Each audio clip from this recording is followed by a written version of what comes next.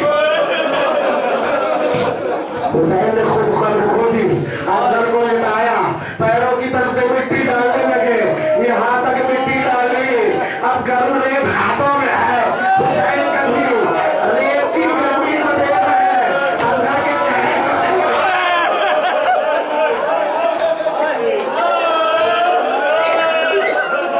حسین کبھی ریت کی گرمی کو دیکھ رہے ہیں اصغر کے چہرے کو دیکھ رہے ہیں کبھی گرمی کبھی چہرہ کبھی گرمی کبھی چہرہ مجھے نہیں ملتا تاریخ میں حسین نے اصغر کے چہرے پہ کیسے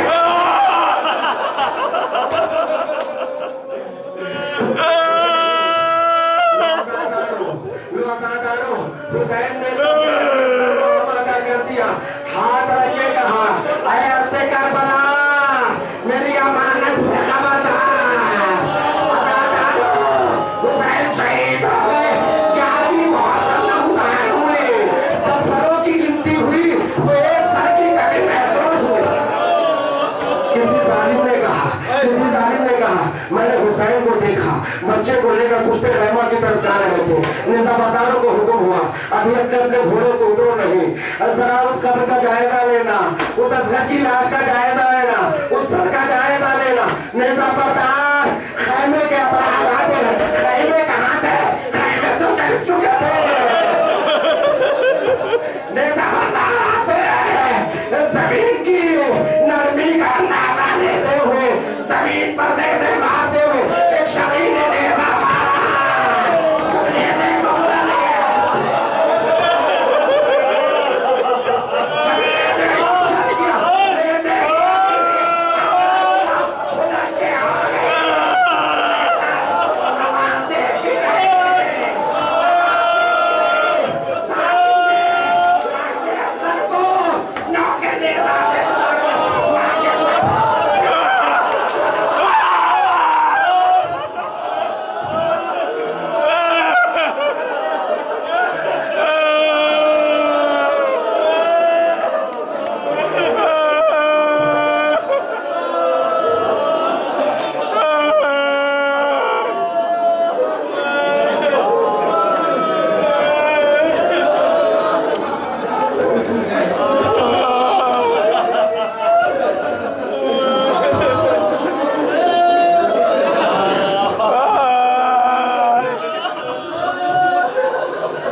نے میرا